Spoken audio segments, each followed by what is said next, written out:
Stop right there for a second, before you scroll away. I want to ask you something that might completely change how you view the world. Do you believe that being a good person keeps you safe? That kindness shields you from harm? That generosity earns loyalty, or that honesty automatically wins respect? If your answer is yes, then you're about to confront one of the most dangerous lies society has ever taught you. The biggest mistake most people make is thinking that goodness equals safety. But here's the harsh reality. Goodness is like fire. It burns through everything if you don't control it. It consumes your relationships, your career, your dreams, everything you've built. Niccolò Machiavelli understood this centuries ago. He watched good leaders fall from power, kind rulers be destroyed, and generous people betrayed by those they helped. He studied human nature and wrote down what he saw, the painful truth that being good without strategy leads to ruin. Today, I'm going to uncover the same truth for you, the hidden cost of goodness that nobody dares to discuss. You'll see why your kindness may actually weaken you, why people don't truly respect it, they exploit it, and most importantly, how to turn your goodness from your greatest vulnerability into your most powerful weapon. Let me make one thing clear. This isn't about becoming cruel or heartless. I'm not asking you to hurt anyone. I'm showing you how to be good with precision, not blindly. Because in a world full of wolves, the sheep who believes kindness is protection will always end up devoured. Now, I want you to drop this affirmation in the comments. I choose strategic goodness. From this moment forward, everything changes. You will stop using your goodness blindly. You will use it with purpose. In this journey, we'll explore why goodness doesn't always protect you, in fact, how it often destroys you, and how to rebuild it into a source of real power. Let's begin with the first truth: goodness as exposure. Think about the kindest person you know. Are they genuinely respected, or are they simply the one everyone calls when they need a favor? The truth is uncomfortable. Being good doesn't always protect you. More often, it exposes you. When you're consistently kind, people begin to see you as predictable. They learn your patterns.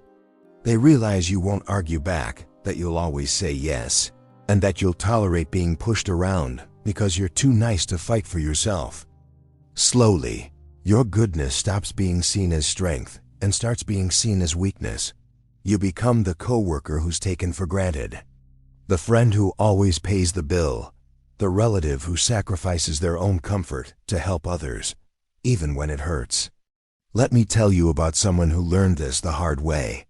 He was the best team manager I ever met. Selfless, dependable, and endlessly helpful. He always protected his team, always put their needs before his own. And what happened? When it came time for promotion, someone else got the job.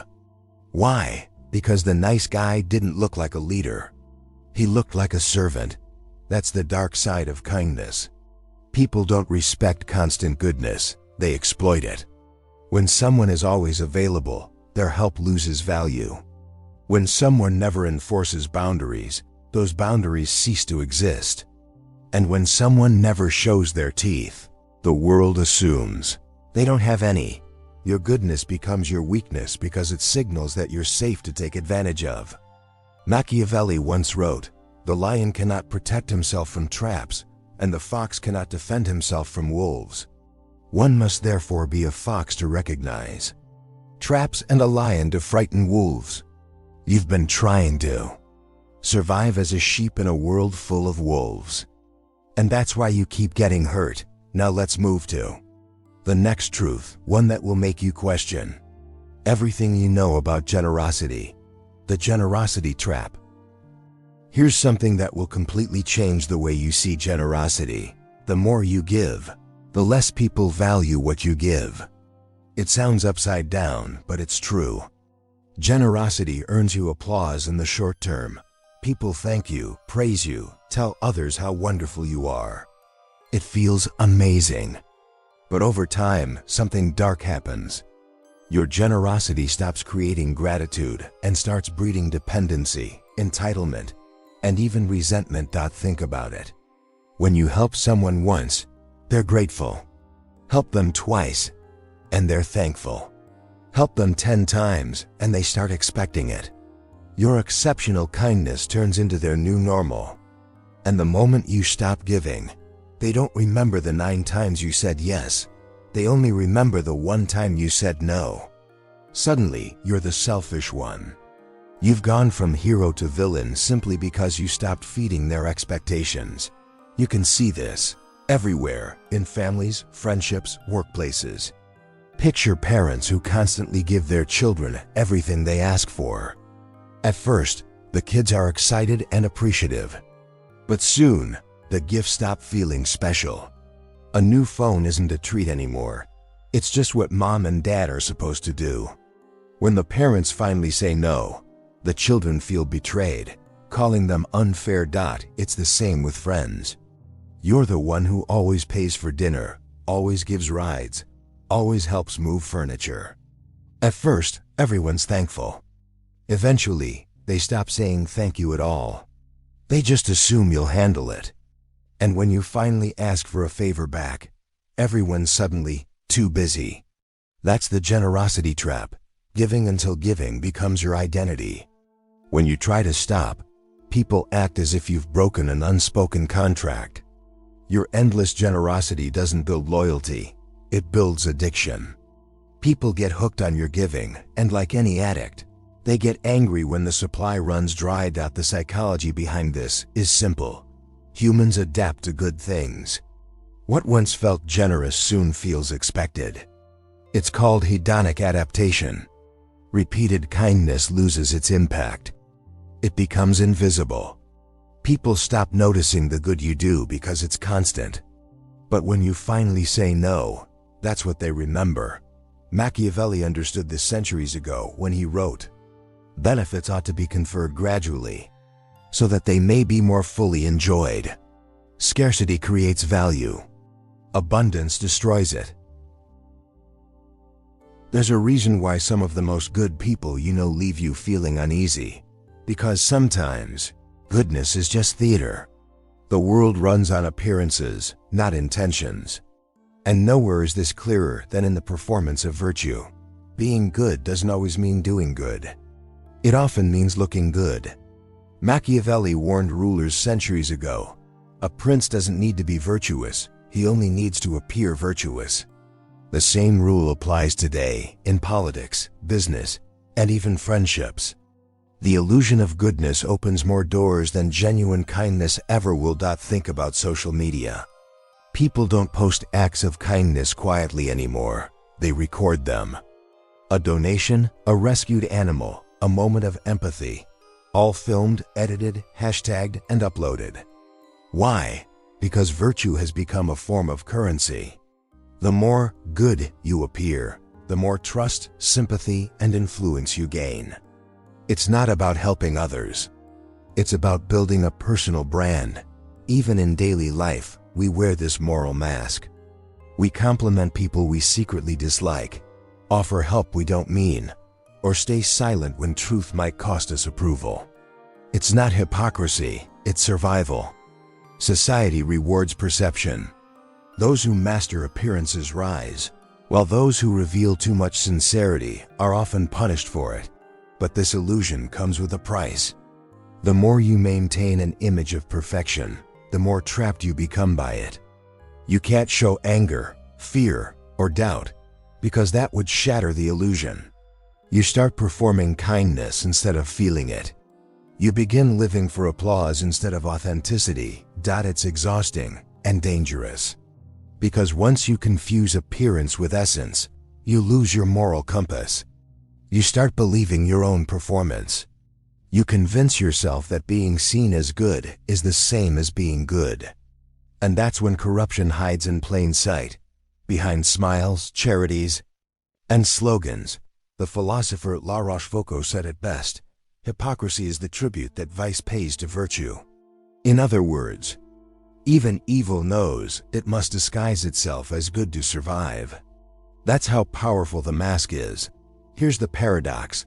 The world often rewards the mask more than the face behind it. but every mask cracks eventually. The question is, when it does, who are you beneath it? Truth is expensive, not in money, but in relationships, comfort, and peace. That's why most people can't afford it. We say we value honesty, but the moment someone speaks it without sugarcoating, we call them rude, arrogant, or cruel. Society claims to love truth-tellers, but secretly despises them, because they disturb the illusions that keep everyone comfortable. Think of history's greatest thinkers: Socrates, Galileo, even Jesus. All of them challenged the narratives of their time, and all of them paid for it. Socrates was executed for corrupting the youth. His real crime was asking questions that made people think. Galileo was imprisoned for proving the Earth wasn't the center of the universe. Truth, it seems, has always been treated like a crime against comfort. The same happens today, just in quieter ways. Speak your mind online and you'll be called toxic. Question the crowd and you'll be labeled negative. People don't want truth. They want validation dressed as truth.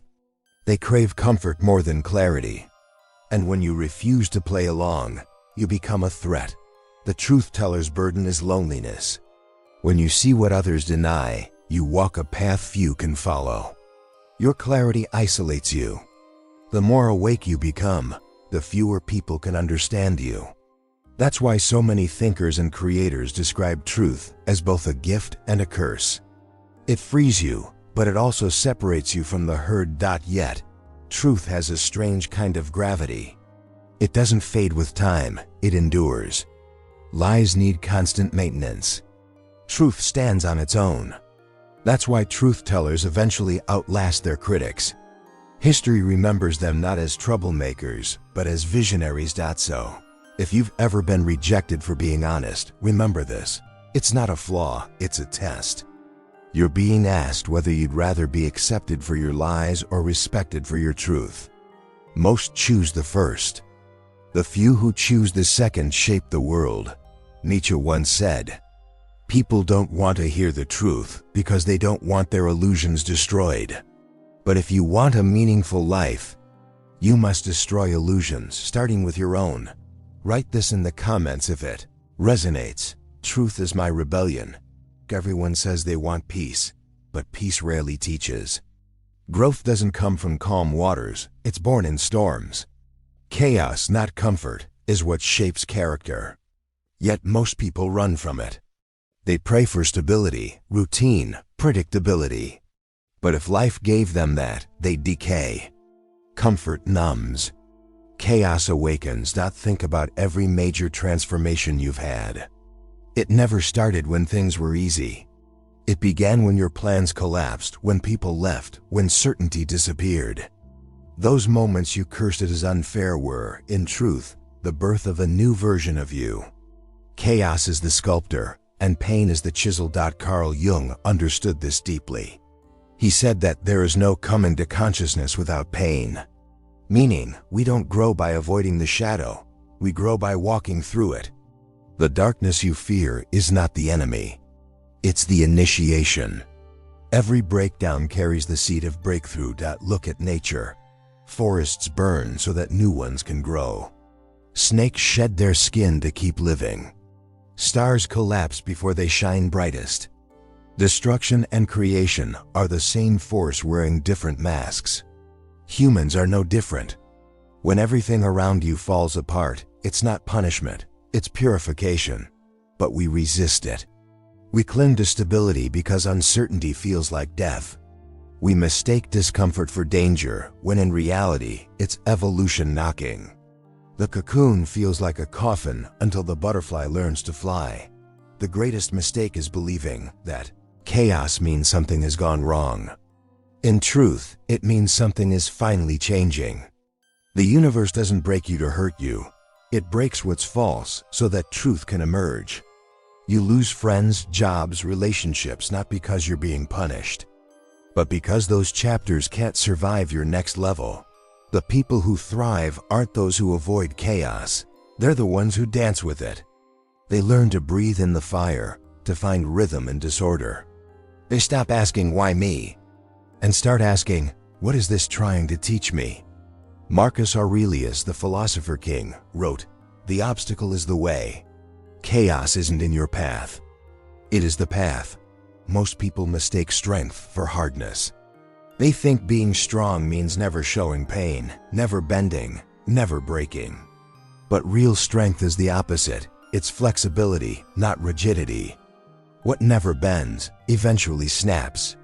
What yields, survives. We've been taught to wear toughness like armor, to hide emotions, suppress tears, and act like nothing can touch us. But that's not strength. That's fear disguised as pride. True strength isn't about building walls.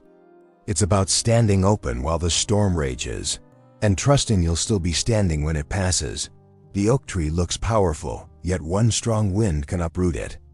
The bamboo, on the other hand, bends with the wind, and that's why it endures. Emotional strength works the same way.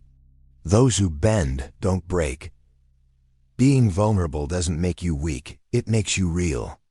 It's easy to be unshakable when life goes your way. The real test comes when it doesn't.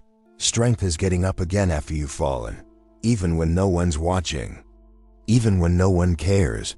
There's a quiet kind of power in people who've been through hell and still choose to be kind. They've learned that strength isn't about control, it's about surrender. It's knowing you can't dictate the wind, but you can adjust your sails. We often glorify stoicism in the wrong way, as emotional numbness. But the Stoics never said, "Don't feel." They said, "Don't be ruled by your feelings." The strong person feels everything deeply, but chooses their response consciously. If you've cried and still kept going, you're strong. If you've been betrayed and still choose not to hate, you're strong. If you've failed and tried again, you're stronger than most. Strength isn't loud or dramatic, it's quiet, consistent, and invisible to those who've never had to fight silently. Epictetus wrote, "It's not what happens to you, but how you react to it that matters." That's the essence of power, response over reaction. Wisdom over impulse. So, stop confusing coldness with courage. The strongest souls are not the hardest, they're the most open. They break, heal, and still love again. Control feels safe. We try to manage every detail, our plans, our image, our future, as if life were a machine that obeys commands. But no matter how tightly we grip the wheel, life keeps reminding us who's really driving. The harder we fight for control, the more chaos we create. Real power doesn't come from control, it comes from surrender. Surrender doesn't mean giving up. It means giving into reality. It's the moment you stop arguing with what is and start flowing with it.